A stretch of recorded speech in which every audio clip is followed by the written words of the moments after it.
വളരെ പ്രധാനപ്പെട്ട കുറച്ച് points. Satish Dhawan space centre പ്രവർത്തനം തുടങ്ങിയത് 1971 ഒക്ടോബർ 1 ചെന്നൈയിൽ നിന്ന് 80 കിലോമീറ്റർ അകലെ ആന്ധ്രാപ്രദേശിൽ ശ്രീഹരിക്കോട്ടയിൽ സ്ഥിതി ചെയ്യുന്നു.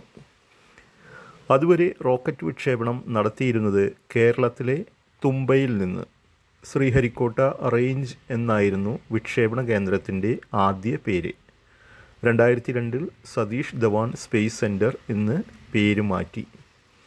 അടുത്തത് വിക്ഷേപണ ചരിത്രമാണ്. ആദ്യ വിക്ഷേപണം 1979 ഓഗസ്റ്റിൽ. ഇത് ഭാഗികമായേ വിജയിച്ചുള്ളൂ.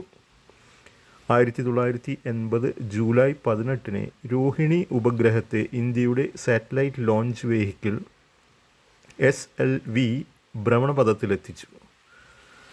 കൂടുതൽ ഭാരം വഹിക്കാനുള്ള ASLV 1987 വന്നു. 1994 PSLVയും 2001 വാർത്താവിനിമയ ഉപഗ്രഹങ്ങളെ ഭൂസ്ഥിര ഭ്രമണപഥത്തിലെത്തിക്കുന്നതിനുള്ള GSLVയും എത്തി.